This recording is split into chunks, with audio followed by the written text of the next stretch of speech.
welcome everyone to this lunch session, Trends at Raisina, Timeline 2026, during which 5 experts will discuss trends that have dominated the past year and also predict those that will emerge in 2026. I'm very delighted to be your moderator for the next 50 minutes, and I'm aware that this is the time when thoughts start drifting towards lunch, so I'm happy to see that you've already gotten your starter, and we will also do our best to make this discussion the closest possible substitute for a main course, because the main course will be served after our discussion. So please stay with us during these 50 minutes. Fashion's fate, style is eternal. This is a quote from the designer Yves Saint Laurent. And I would say that the observation that some developments vanish overnight and others define an era, this observation can also be made in other fields than fashion. In an age of constant information overflow, the real challenge is to distill what is truly relevant and lasting. So I'm very honored to be joined by a stellar panel who will help us to cut through the daily noise and explore 5 key areas shaping our world today and tomorrow in education, AI, EU connectivity, transatlantic relation, and multilateralism. So we have quite something to do here in the next 50 minutes. Please welcome with me Noella Couceris. She is founder and CEO of Malaika, a nonprofit grassroots organization empowering girls in the DRC. Welcome, Noella. Nitin Seth, co-founder and CEO of the company Incendo that offers services on AI, data, and cybersecurity. Romana Vlahutin, visiting distinguished fellow at the think tank German Marshall Fund in Belgium. Manuel Muñiz, provost at the AI University in Spain. And on my very left, Davit Karapetyan. He is Secretary General in the Armenian Ministry of Foreign Affairs. So we will talk for around half an hour, and we will then open up the floor to you. So please have your questions ready. Before each of you, my dear panelists, has the chance to talk about the trends in your fields, and I guess you will probably use many, many words to do this. That's at least the idea. I want to do a quick warm-up round in which each of you says just one word. And we have just had a little chat here that for an academic, that's quite a challenge, but I'm challenging you a little bit. Each year, leading dictionaries, they unveil their words of the year. So I'm wondering, when you think about the trends that have dominated the past year in your field of expertise, what is your word of the year 2024? In one word. Noella, do you want to start? Hi, good afternoon, everyone. Have a great lunch. I will say one little sentence. Power of education. You accept it? I accept it. Nitin, what's your word 2024? Exciting. My area of expertise is AI, and exciting. Very, very exciting. Okay, exciting. Manuel? Mine would be fracturing of the international system. Peace before the storm. Peace before the storm. So that's actually 3, but I won't be too strict. Also, it has been a tough day already. Yeah. Davit. Challenging, building new relationships and trust. So I'm happy that we don't have 6 speakers, but I thank you for this kickoff. I think it's a good kickoff for us to diving deeper into our conversation. And I want to start with you, Noella. 2024 was actually a mega election year, and women played a very pivotal role in shaping the election outcome in many places. Yet out of 31 direct presidential elections, only 5 female heads of states were elected. So I want to hear from you, Noella. What is the role that education plays specifically in empowering women globally? That's so low. We need at least 50% or 60%. And in Africa, out of 54 countries, and we need at least 30 countries for male leader. I would say women leadership is shaped by 3 key pillars: education, economical empowerment, and healthcare, which play a significant role individually. It's their convergence that creates a transformational shift in leadership represented globally. By strengthening these areas, we create a pipeline of capability, financial independence, healthy women who are prepared to lead at every level, from grassroots organization to corporate boardroom and political offices.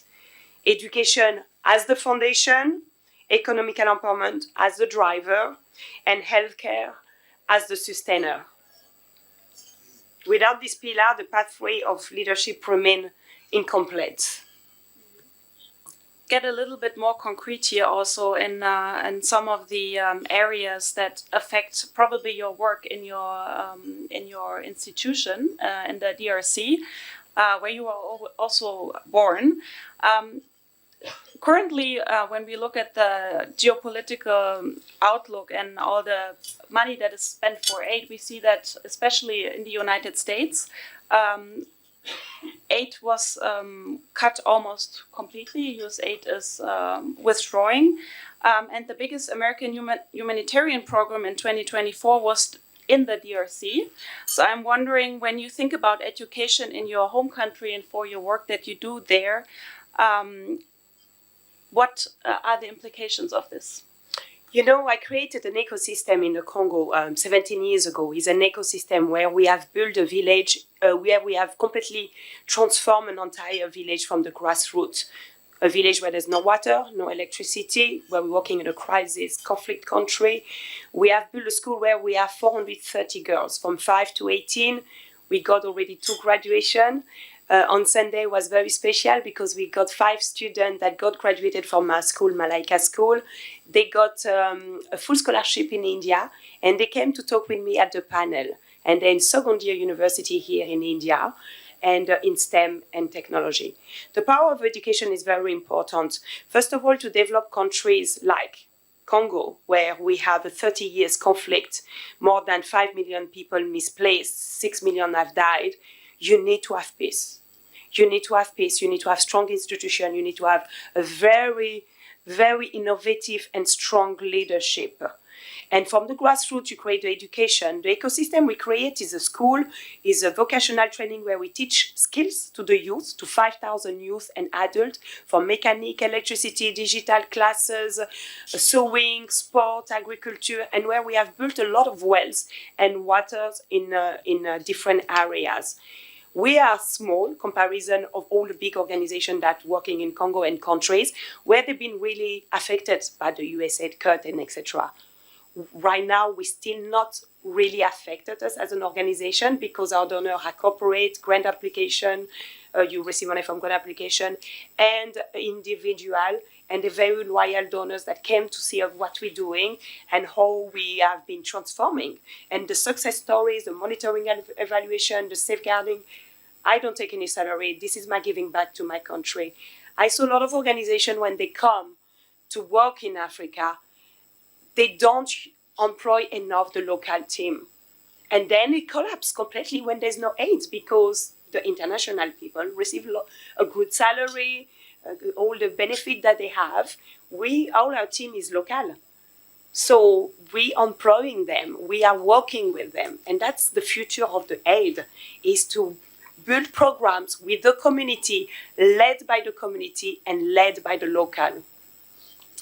Thank you. Now you mentioned that you have a small project, but I'm sure that there is some things that you can share with us that might be relevant also when we look at education and trends in education more on the global level. Maybe you can say some words on that.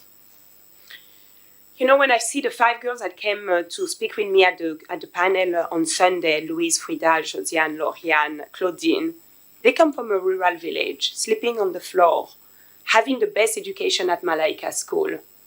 All in second year here, want to be engineers, civil, STEM. Their mothers study at our center to learn to read, to write, digital classes. Some of them now are cashier. You need, I think, to talk about individuality. Every story is an individual person. The model that we created is a model that can be duplicated in any communities in the world. But what works in Congo might not work in Brazil. So you really have to understand the problems of the community and how you can scale the programs. But we talk a lot about AI and etc. But how many communities don't have access to electricity? Electricity mean you don't have access to internet. You don't have access to charge your laptop, to charge your phone. So you need, for advancement development, you need to think too about the infrastructure that you're putting in place to really be able to speak in a global ways. And me coming from Congo, we are far beyond that. But it's very sad because a country like Congo, all your phones, all your laptop, everything is linked with Congo. 80% of the reserve of coltan, lithium, green energy in cars, etc., come from Congo. How a country like Congo doesn't produce the phone, doesn't produce cars.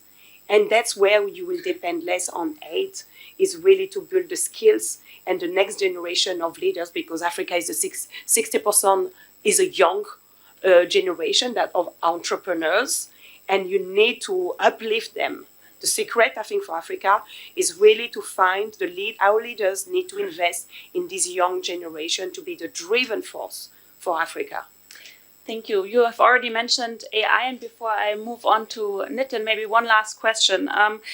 This outlook that I've given on the maybe Western aid programs in general might be not as hopeful, but we have heard that yesterday the president of Congo and Rwanda, they called for East Congo ceasefire in Qatar just yesterday. And you have mentioned how crucial it is to have peace also for education and for the goals that you are fighting for in your institution. So do these two developments make you more hopeful or more pessimistic when it comes to the timeline for 2026? Yes, yesterday my president and the president of Rwanda and the emir of Qatar met, but so many meetings, so many talks, but between we have millions of people have been displaced from this conflict the last few months. The rebels are coming down in the country of Congo. So I think we had so many talks, sanctions. Now we have to act. We have to act because the population is suffering. No food, no water, big crisis of refugees. We hope that the ceasefire will happen, but now we need to go through a peace and justice and rebuilding of the country. But we know that is all political and economical gain. I wish, yes, it's great that they meet, but I wish it was more to talk about the human crisis too. Thank you. Nitin, we have already heard the buzzword AI, and I've started with this reference on 2024 as a mega election year, and AI is certainly another variable that is crucial and oftentimes a challenging one when it comes to elections. However, AI is also expected to improve many industries and to accelerate scientific breakthroughs. So that's why I would like to hear from you, Nitin. What is your analysis on the impact of AI, especially when it comes to geopolitics?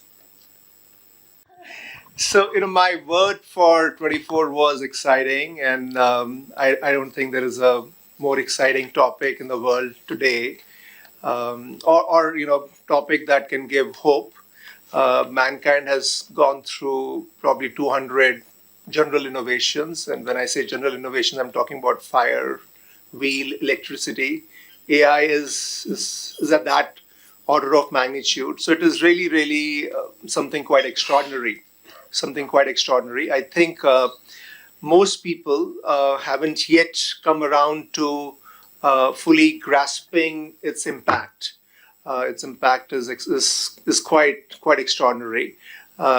Given the continuous learning nature of AI, it will just keep on getting better and better and better every time. Now, coming to this point about, Julia, your question about its impact on geopolitics. Look, this is, with AI, we are getting into the fourth industrial revolution.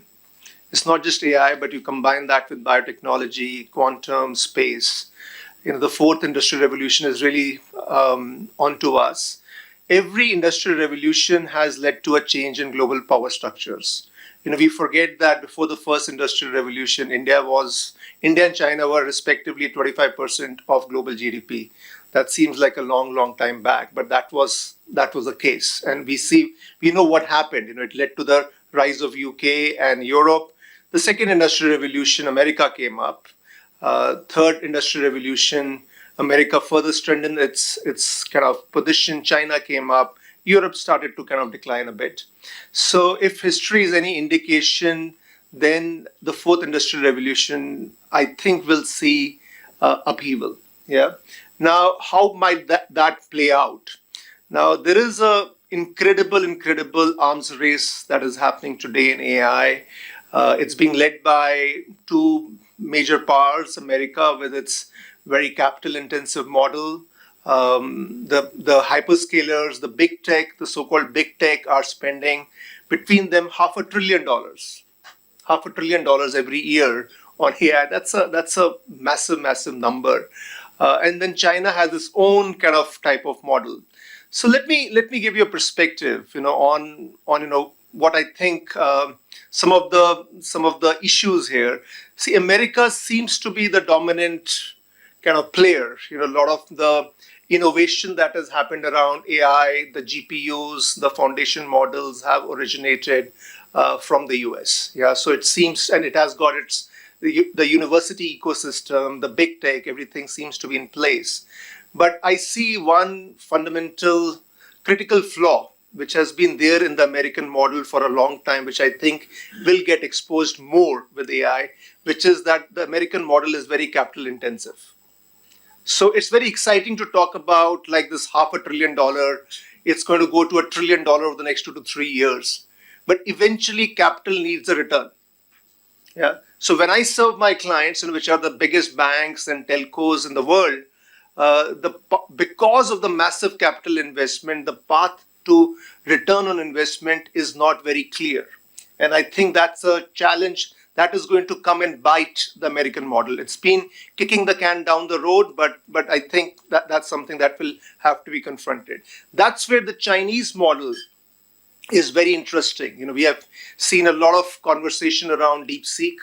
And why DeepSeek is so interesting is because it shows an alternate model. It shows a model of frugal innovation, where seemingly, it's not still very clear that at a fraction of the cost, it has taken OpenAI and others to build their foundation models. You can create a very, very effective foundation model and also run it very, very efficiently.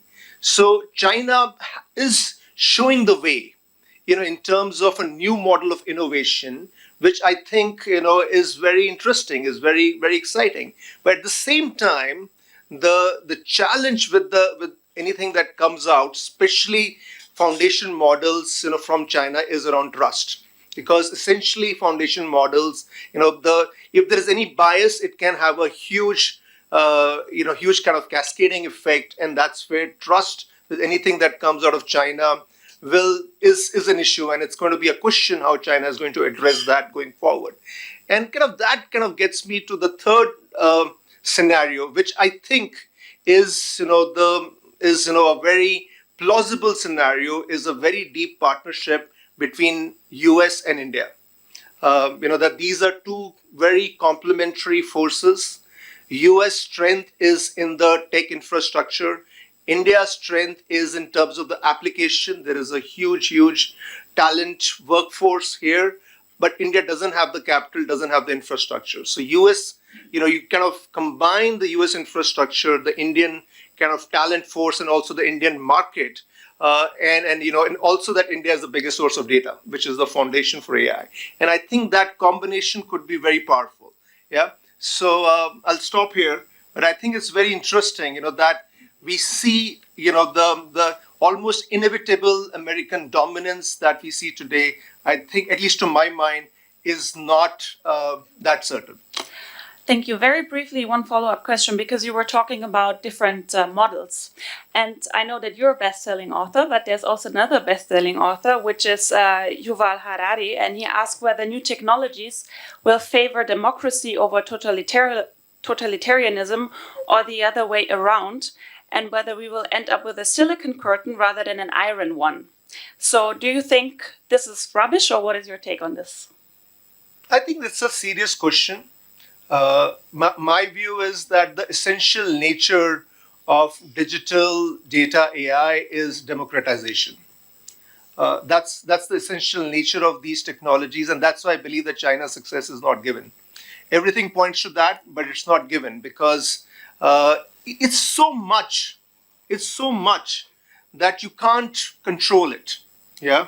What I think is very exciting about the AI explosion is that whether you are in this village in Congo, yeah, or you're sitting in Harvard, you have access now to the same data, the same tools, yeah, and you don't have to create them; you have to consume them.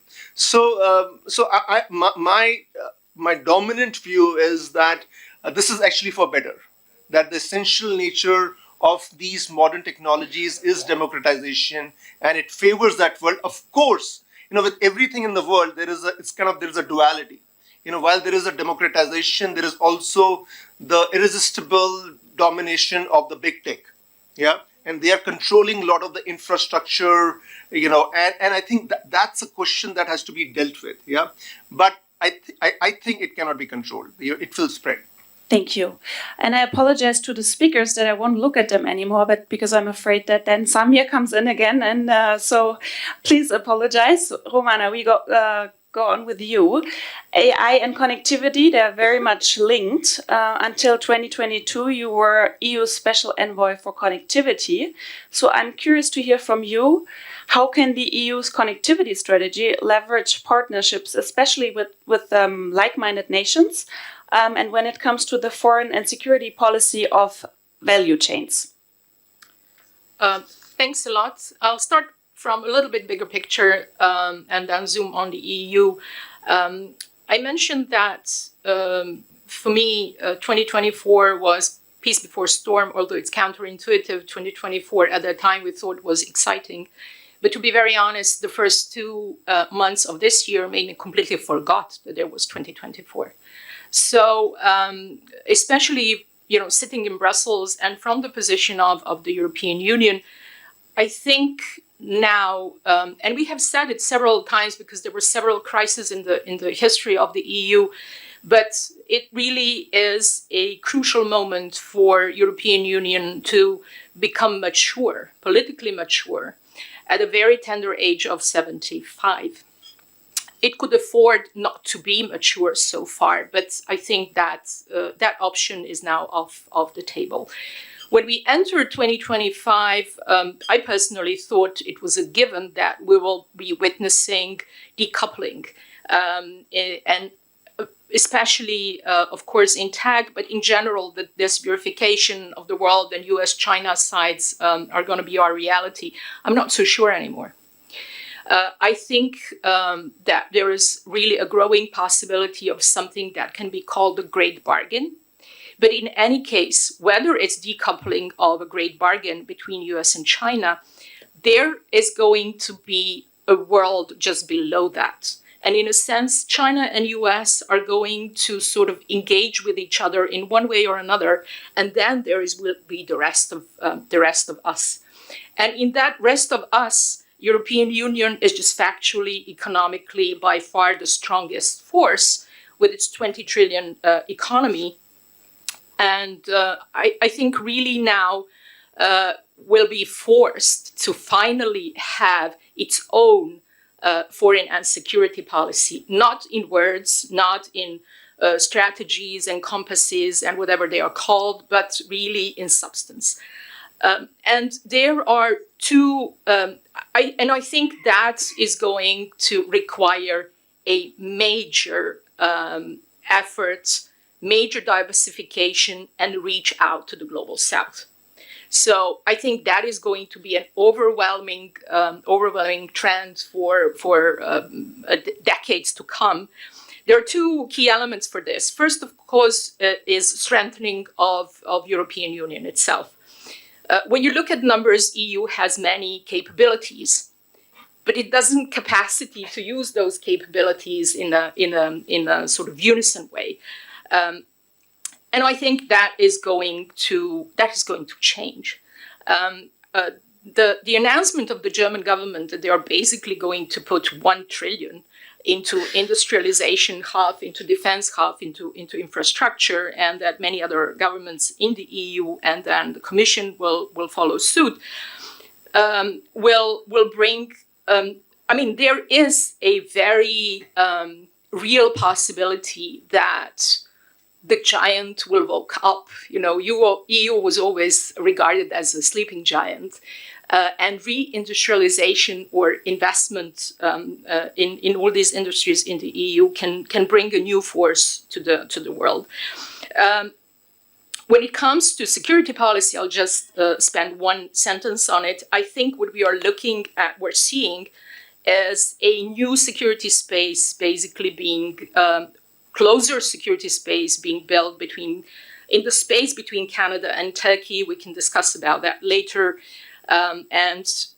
This European Union security policy will be larger than the EU, that's for sure. When it comes to the foreign policy, it really needs to define its most useful instruments. One is going to be whatever the defense capabilities are, but the other one, and I deeply believe that, is investment in connectivity or investment in resilient value chains.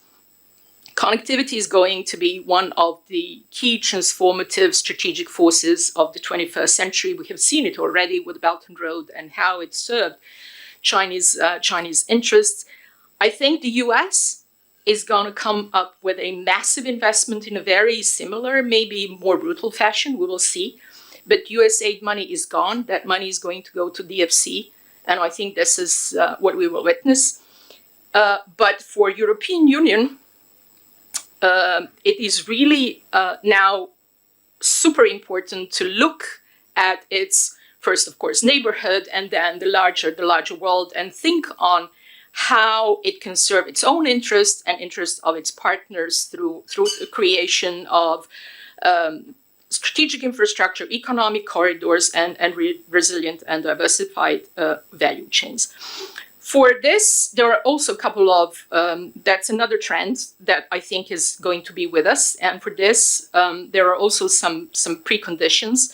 The first, of course, is just investment in infrastructure. We have just heard that, if you can't plug your phone or your laptop, how are you going to work? So there is an enormous amount of stuff to be done in the physical sense. The second is interoperability. I don't think that this European dream that everyone will be like Europe is real, and it never was real. What we have to find is interoperability space, where we are happy enough with the standards on both sides that we can work together. There is no copy paste. There is no copy paste anywhere, and it will not happen here.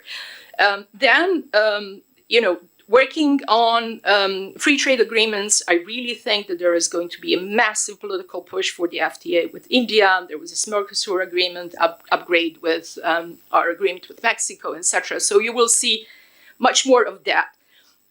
What is really, really, really important, I think, for the European Union is to somehow recalibrate its brain and see the global South not as a place where it comes with, aid, but where it comes and sees it as a market proposition. And I think Global South is space that requires for us to engage with sort of industrial type of partnerships. Global South is a place that is not only a source of raw materials, it is also a source of talent, of ideas, possible great manufacturing hubs. So there is a lot to be invested in that. And finally, Global South is going to grow. It's the market of the future. And on the demand side, it will increasingly become a standard setter. And I think it is in the interest of the EU to engage in that sooner rather than later. Maybe one last sentence before we move on. So I think we are finally entering a decade where middle powers are going to be much stronger than they were 20, 30 years ago. and the EU can be a decisive factor in promoting that strength of itself and its peers. Thank you, Romana. In the interest of time, I'll let our participants here ask you more about that in the Q&A session and move on to Manuel. We have heard about the EU's relationship with the Global South. Now, another, until now at least, partner for the Europeans was the US. With the new administration, however, the perception of the US being a partner is changing quite rapidly. So we want to hear from you, Manuel. Can the transatlantic relationship maintain its relevance and strength in this current situation? Please. Sure. Thank you. So it's wonderful to be with you in the middle of this lunch session in Spain. We will be very quickly entering what we would call the siesta session. So everybody's gonna. So I'm gonna try and keep you guys awake for a few minutes. I'm gonna be very brief though. So if you think of last year, and it was mentioned before as a macro electoral year, in fact, most of the results that happened around the world, in this country, in the EU, produced changes to the political landscape, but really not fundamental changes to the foreign policies of these actors, except in the case of the US, which was arguably the most consequential of the elections that we were going through last year. And I want to begin by saying something, which is that Europe is now experiencing, with the change in US posture towards Europe and fundamental issues of the international agenda, a massive, massive change. There are, in fact, very few Europeans alive today that have lived in a world that we're now entering, which is a world where the US is departing the European security landscape in fundamental ways, and in fact where Europe and the US are diverting in fundamental issues on the international agenda. So this is unique as a challenge, and I think it's very important that it is framed in these terms, not just as an analysis of the transatlantic relationship, but because this relationship has been one of the cornerstones, if not the cornerstone, of the international system as we've known it for the past few decades. So I'll get to that in a second, and this has implications beyond Europe. So first, and I want to be very blunt about this because it's interesting when we analyze international politics, you know, we somehow manage to make everything quite complex.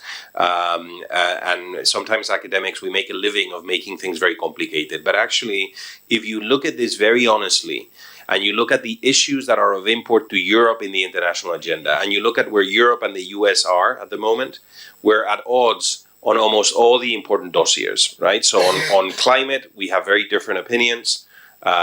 And by we, I mean the majority of European states and the EU as an international actor, with the US departing the climate accord, the Paris Accord, and others. On trade, we're clearly at odds. Europe is a trading superpower. We're the trading power that is most dependent on international trade in the international system. I mean, we have a larger proportion of our GDP that is dependent on trade than China or the US. And the US is clearly, not just through its actions in the WTO and other places, but it's actively dismantling the international trade system that we've known up until now. And by the way, one of the death blows to the system will be this reciprocity of tariffs, which has been announced. And if you talk to trade experts, they will tell you that this sounds very reasonable, but actually implementing a reciprocal tariff system implies imposing hundreds of thousands of varying tariffs across products and markets, and it complicates international trade to a degree that it will hinder international trade immensely. But this is also true about the multilateral agenda. Europe is deeply multilateralist. The US is departing UN agencies, defunding them. It's imposed sanctions on the ICC, chief prosecutor, etc., etc. I mean, I just got a letter yesterday. The IOM chief is now implementing cuts of upwards of $1 billion in the International Migration Organization, laying off people. UNESCO is facing cuts of about a third of its budget. I was in Manila last week in the WHO offices. The WHO is having to implement cuts of about a fifth of its budget. This is very contrary to what Europe would want to see. Of course, you know, the US can do whatever it wants with the commitments, but it just points to this idea of departure. And then, of course, transatlantic departure or fracturing. And then, of course, there's the security dossier, where Europe and the United States have been as intertwined as any two actors in the international system can be through NATO and other commitments, so the Americans in Europe. And here we have a big divorce around Ukraine. And I want to mention something which is, in Ukraine, the Europeans and the Americans can swallow and can accept very different kinds of peace. So it is clear that the peace that is acceptable for the US is unacceptable for Europe, for the Baltics, for Poland, for Romania. So it's very important that Europe is at the table in this negotiation, and we clearly are not, if you saw the call yesterday between Trump and Putin. So Europe is faced, I think, in the security space with two fundamental questions, and they are a product of a transatlantic divorce. One is is Europe willing and able to sustain the military effort in Ukraine together with the Ukrainians without the Americans? And we've answered no to this question since the beginning of the conflict. If the answer continues to be no, then we better like what Trump wishes for Ukraine, because that's going to be the outcome in Ukraine. And the second question, and I'll finish on this, is Europe willing and able to procure continental defense of Europe without the United States?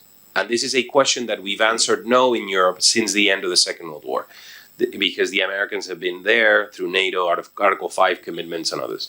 Now, if we are to answer yes, and this is the beginning of the answer that is being provided in Europe, this is a tectonic shift in security and foreign policy in Europe, one that we haven't seen in decades, because Europe was completely disincentivized from integration in security and defense because of US presence in Europe. Okay, so it makes no sense, I'll be very clear, it makes no sense for European states, it made little sense for them to integrate, which is basically a fancy way of saying give up sovereignty in security and defense, if the Americans were there to prevent Europeans from feeling the cost of non-integration, right? The externalities of non-integration were not felt. But this is now changing, so you're going to see a very changed security landscape. So the message to you is the answer to the question is extraordinary moment, and the most significant moment of transatlantic divorce since the end of the Second World War. This is what we're living through, with very broad implications for the international agenda. Thank you, Manuel, and for being very concise in a short amount of time about many topics of the transatlantic relationship. Now, I think you have given quite a few keywords that make the perfect handover to Davit. Davit, Manuel has mentioned that the transatlantic relationship was a cornerstone for the international system from his point of view. So I would like to hear from you your take on what has 2025 in store for the nature and effectiveness of multilateralism. Please. Thank you. Indeed, we live in turbulent times, characterized with armed conflicts with heavy toll on the civilian population, policies of use of force or threat of use of force to advance political goals or claim territories, and massive misinformation or disinformation campaigns creating tensions between and within states and societies. Geopolitical rivalry and global mistrust undermine the efficiency of the multilateral institutions and create a sense of impunity for other disregard and violations of international law, something which we witness on a daily basis. I will not dig much into the underlying causes of today's global challenges, which are well known. Instead, I would like to focus on the solutions as we see from the perspective of Armenia. On the contrary to the current trends when it comes to the world order and international norms, Armenia has a long-standing position rooted in its historical experience and evolving regional realities.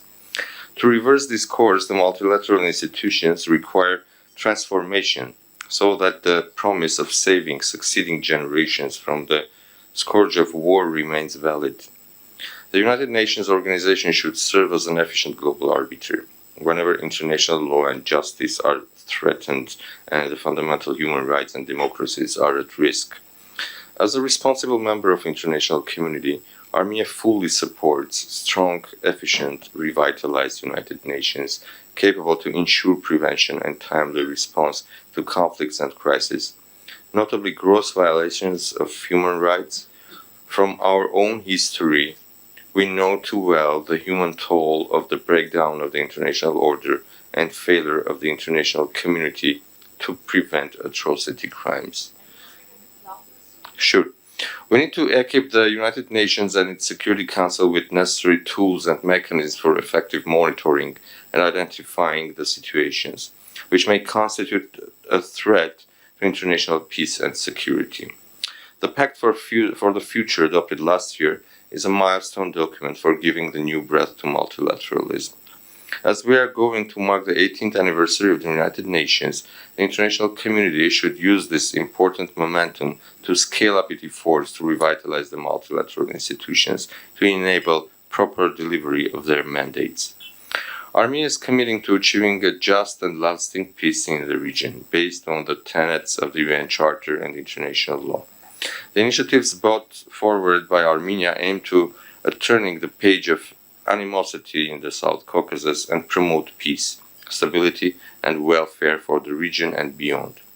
Notably, I would mention the Crossroads of Peace initiative envisages unlocking the region's transport, trade, and transit potential through opening of all regional communications on the basis of sovereignty, national jurisdiction, and principles of equality and reciprocity.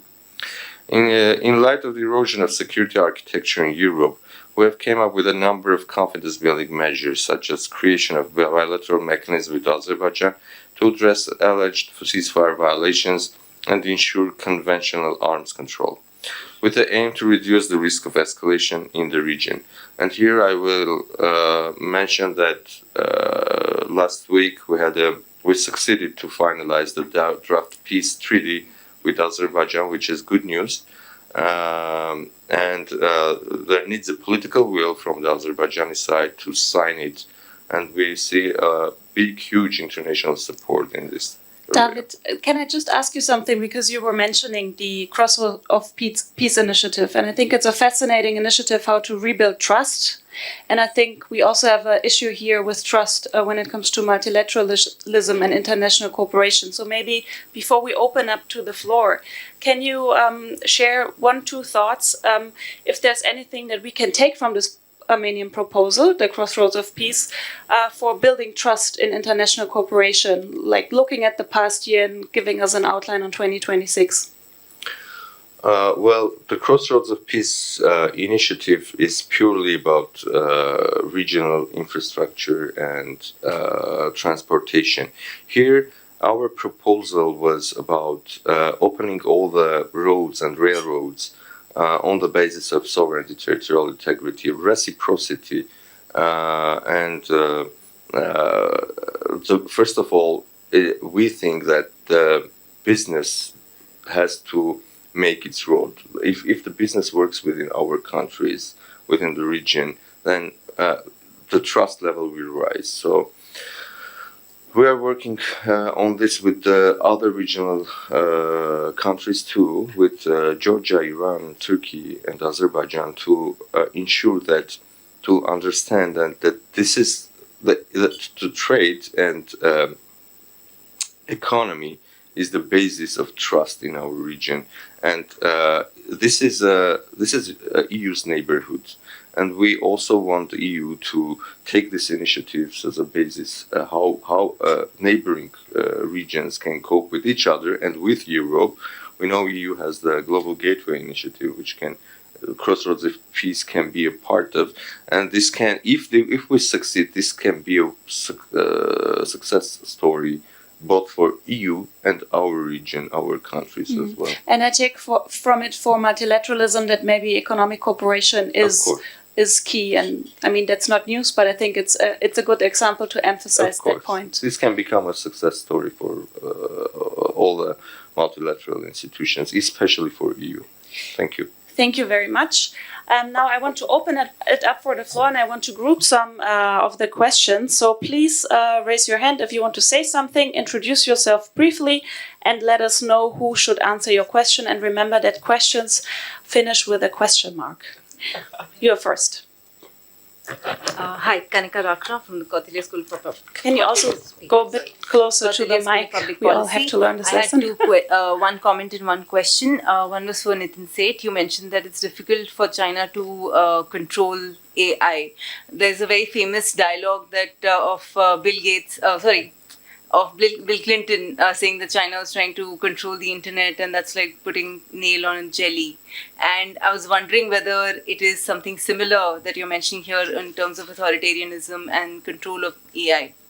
So maybe just your comments on that. And one for Romana, if I may. Quickly. Yes, on connectivity in the global south.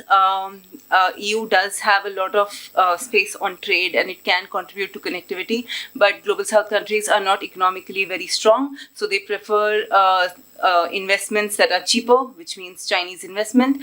Maybe just your comments on that. Thank you. Okay, who's next? You. Very quickly about DeepSeek and the fact that that represents a Chinese new model.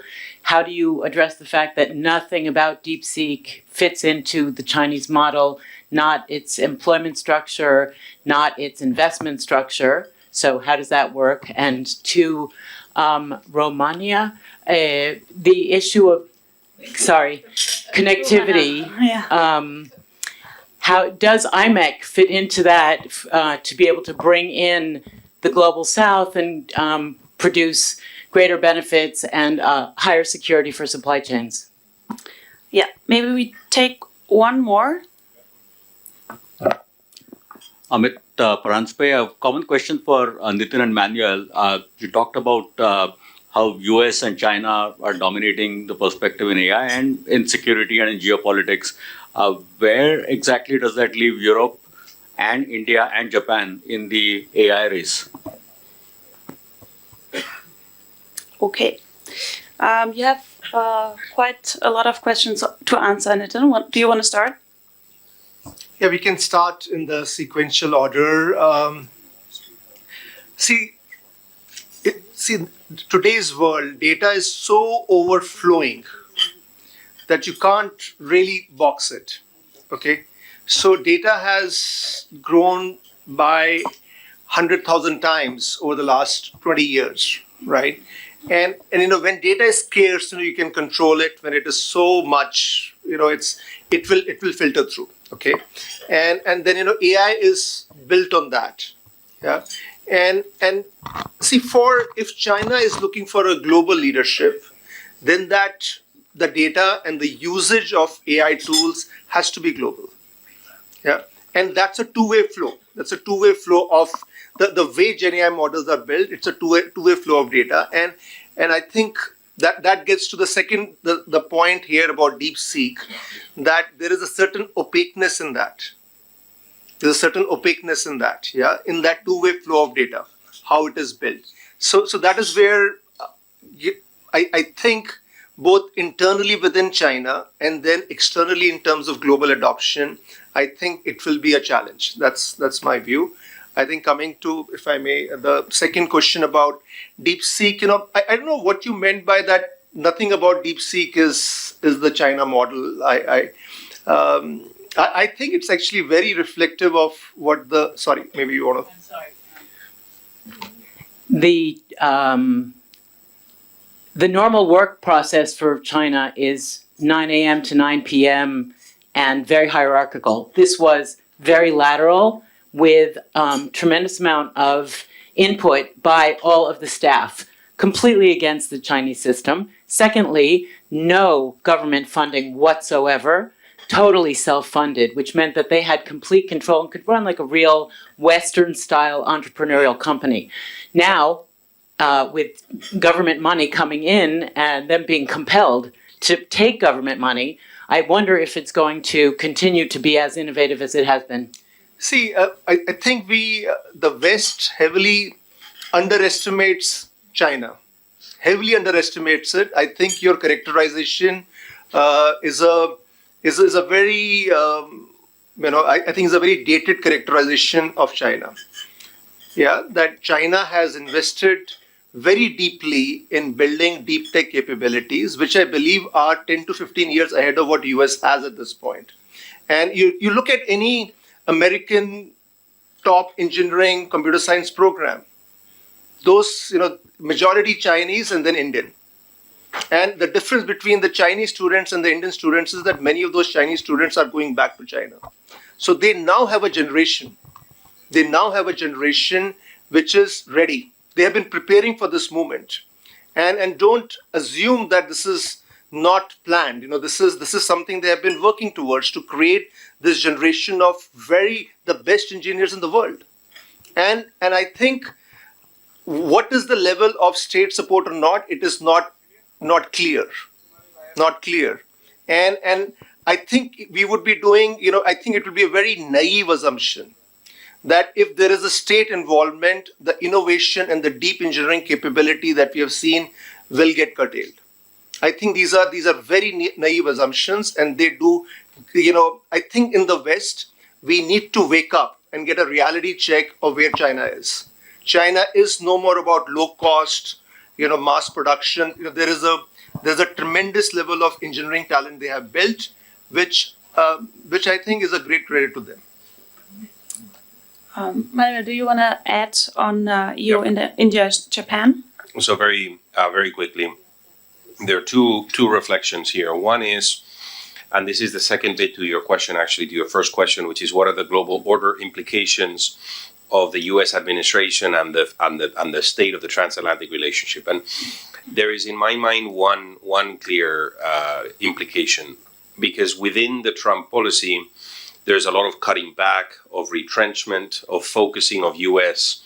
Efforts in budget, in support, in posture.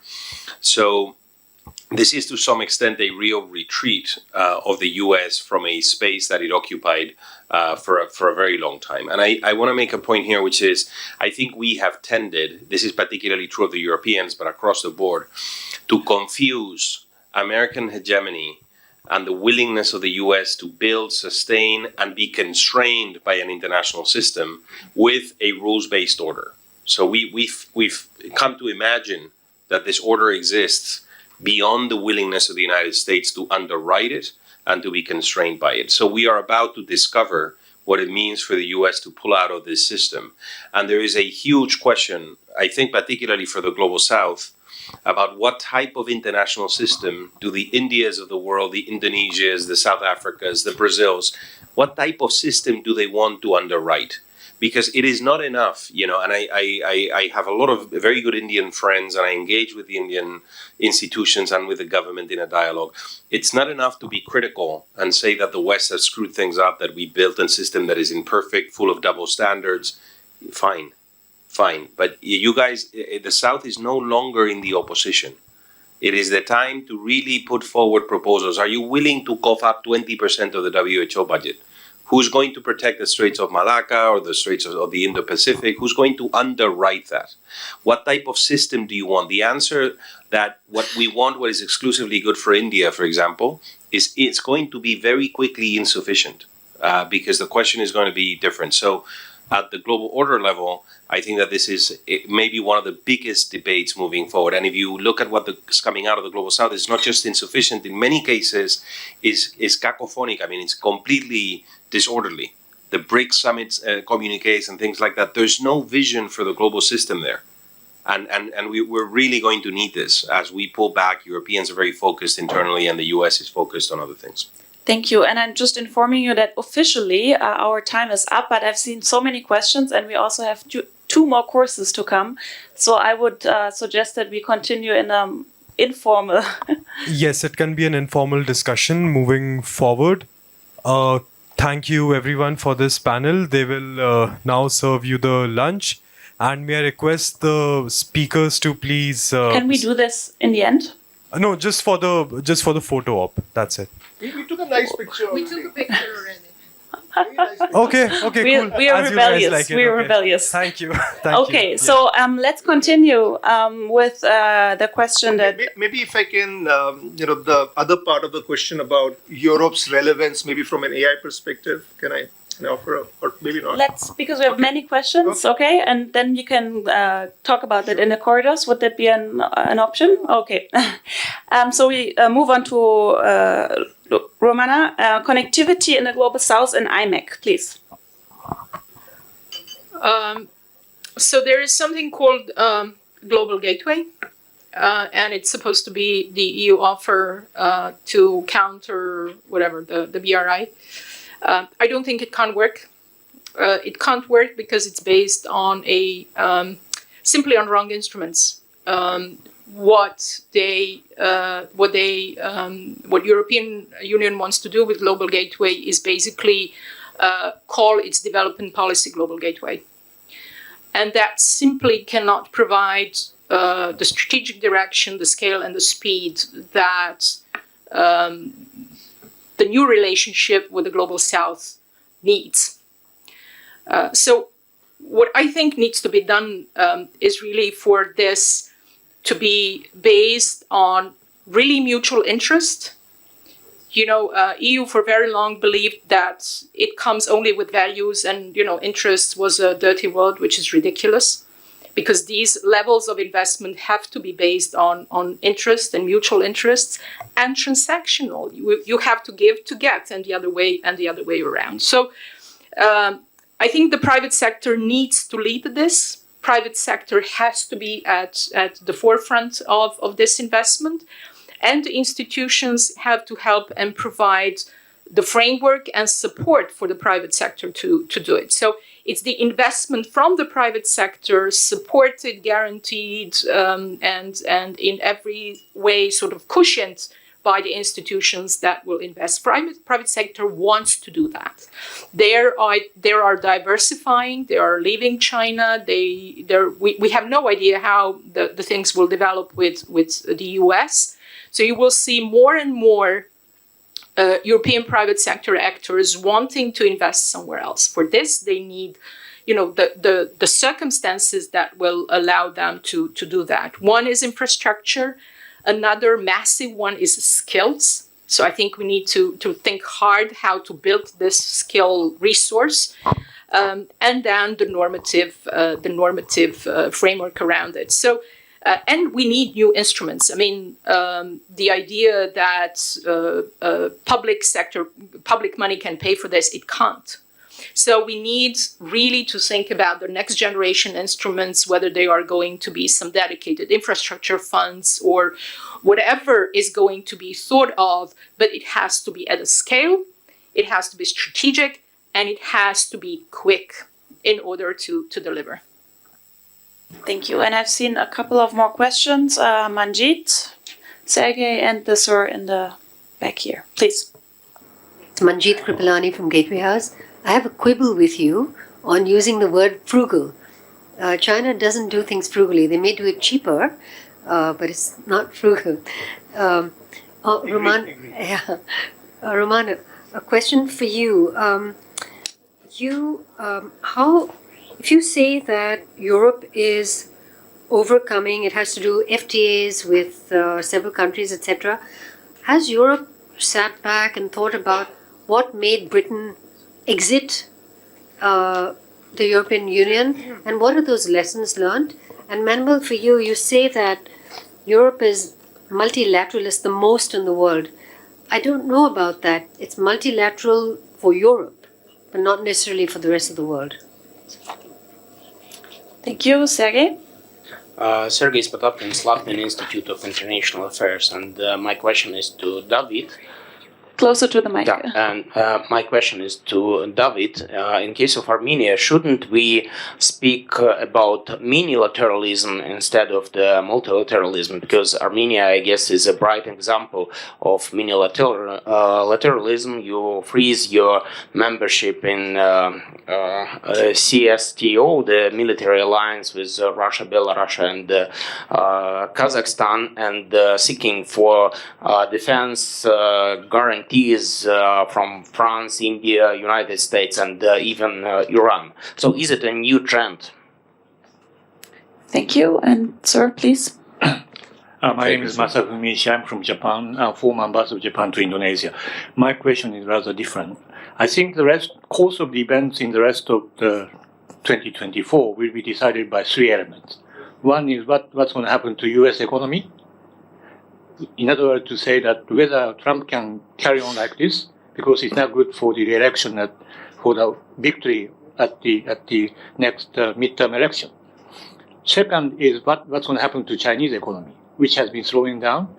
About 5% is not going to be implemented. It will be, at best, like 3.5%. So the third is the interaction among China, Russia, and the United States. And then where India stands in this interrelation. So these three elements will decide the course of events in the rest of this year. So can any of the panelists have some comments on this? Your mic. Did EU reflect on what made Britain act? No. No, I think the blame in Brussels have been squarely put on UK being whatever, an island and where. But it's incredibly interesting. If there is one silver lining in all this chaos, it's an incredible quickness with which UK came back to the family, if you wish, on security. And the way of coordination and embracement and discussions with the UK and EU is quite amazing. So that's something that I think requests also a bit of deeper thinking. And you are absolutely right, and that is happening now. Might not be visible to you, but I think European Union understands that it was kicked, it didn't come down, but it was kicked from its high horse. And this reflection will have to be now translated into policy solutions and how we do that. And if I may just answer the Japanese ambassadors thing, it's very interesting and important what you are saying. And the first thing I look every morning is the US stocks. What's happening there? You know, what's happening with this Elon Musk stocks, etc. So that we need to look at. We need to look at China, of course, and we need to look at Europe. So we need to look at how these two might or might not get slower. And what happens to European, especially German, investment in industry. Don't forget that Europe was an industrial giant, and a lot of these things were just closed and can be easily or are already reopened. So that's something that we have to look at. My question is really building on some of the comments that were, and kind of, I guess, trying to get underneath some of those comments around what the Global South has done. I mean, this year is the anniversary of the, is it 50th anniversary of the Bandung, 70th anniversary, sorry, of the Bandung Conference, as was mentioned. Key principles in that conference around multilateralism and our vision for multilateralism, which in many cases have been significantly ignored, including through international financial institutions. But I think what worries me is effectively complacency from certain regions, countries. If we talk about Europe as an example, we look at, 2024 for me was a time, the emergence of electric vehicles and renewable energy as a sort of new area, again, of sort of competition. But Europe kind of suddenly realizing we're really behind. But Europe's response was not, we should have been catching up 10 years ago and pushing our firms on electric vehicles and renewable energy, including in partnership with African countries like DRC, manufacturing the components on the continent. Europe's response was, we'll issue a CBAM, a carbon border adjustment mechanism, which pretty much every single G77 country has said, this is ridiculous. So I think that is not necessarily upholding multilateralism. I just wonder whether there is something possibly different that could come out of Europe. Thank you. And you're directing this question to? Manuel, but others from Europe. Okay. Thank you. Sitara Srinivas, Master Student of the Fletcher School. My question's for Ambassador Vlahutin. She spoke about looking at the Global South as a marketplace for resources and talent. The Global South is also most previously been colonies, which have sort of been exploited for their resources and their talent. What guardrails can we put in place today to prevent such a dynamic from taking place again in the future? Any participant you want to have this question responded by? Ambassador Vlahutin, but anyone else as well. Okay. I will close it after that one with the not so formal but still a little bit formal conversation that we have continuing here. And I hand it over to, there were many questions for the Europeans here. We had what is the role the EU can still play globally? Is there something else that will come out from Europe apart from CBAM? And can we put some guardrails so the global south doesn't get exploited again? And I would suggest that we start with the Europeans, but I would like to give the floor to all of you if you have some thoughts on this as a closing round. Let's start with Manuel. Sure. Well, thank you for the questions. So on Europe's role, I think that first and foremost, Europe needs to get its act together on its foreign and security policy, and we need to be able to procure security continentally. By the way, the complexity of this issue across a whole range of fields is underestimated.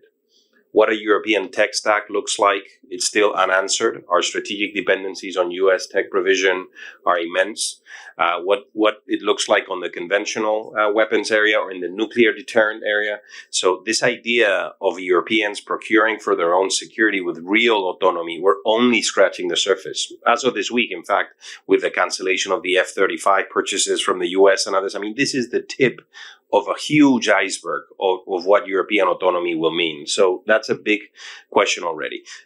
Continental and then the near neighborhood, fundamentally in the east and in the south, and growingly in the Arctic, but particularly the Russians, the east, and then the Sahel as two core priorities. Now, then the question is, what will Europe bring to the international system? And there I'm in big agreement with Romana, in fact, that and this is a comment also on Africa and on the South, because I think you'll be wrong to conclude, at least from my remarks, that the South, including Africa, Asia, Latin America, is irrelevant in global politics. The message is exactly the opposite, which is a lot of the global governance will need to be born and sustained from the South and in a North-South dialogue. And I see a big function for Europe in mobilizing that dialogue with the South and in catalyzing agreements, because I think in the North-North dimension across the Atlantic and then between China and the United States, which by the way I consider both fairly anchored in the North, the Chinese would disagree,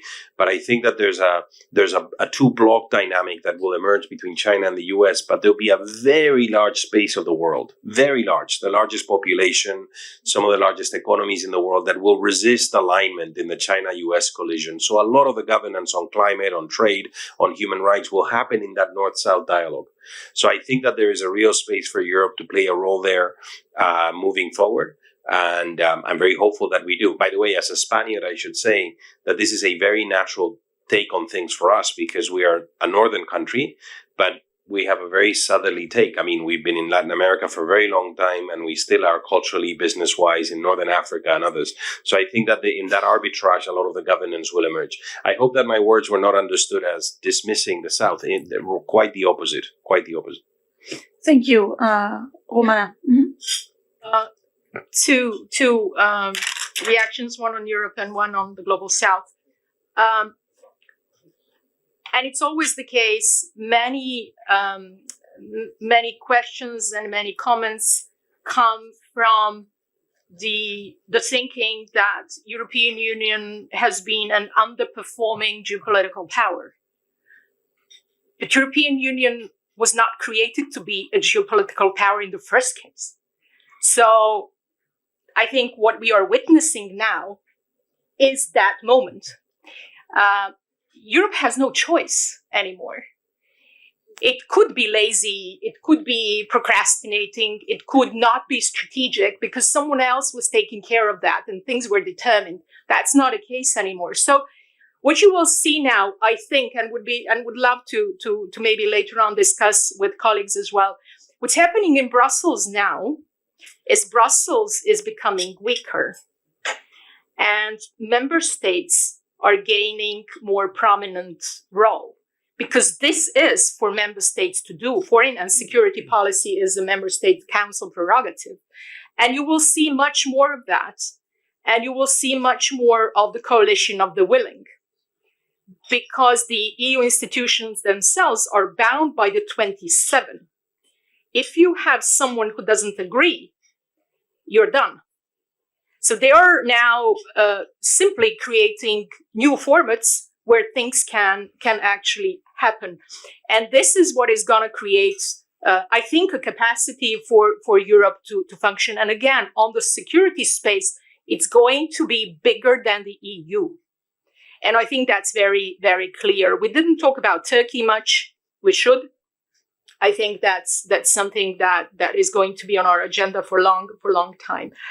And when it comes to the global south, I fully agree with Manuel. There's a lot of unused power on the global south.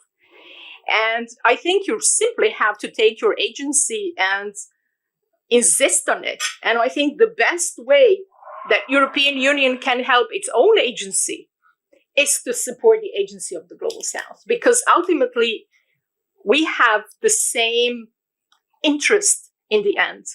But we have to get away from this subject-object relationship, and really needs to be a community of subjects. And this is where I believe we are in a very different world, which, all these disasters may in the end be a blessing in disguise. We will see. But it's going to be rocky in the next few years. It's going to be very labor intense. And I think it's really important for everyone to have a little bit of a change of mentality and simply, take your agency and insist on it. So that would be my final thought. Thank you. And Davit, anything to add here? Thank you very much for this discussion. And I would very much ask everyone to keep an eye, to continue keeping the eye on our region, South Caucasus, because it's a crossroads of trade. A lot of corridors are passing through the South Caucasus. The INST, the middle corridor, and unblocking South Caucasus will be crucial and will have a multiplicative effect on the broader region and the EU, connecting the Central Asia, Gulf, connecting the Black Sea.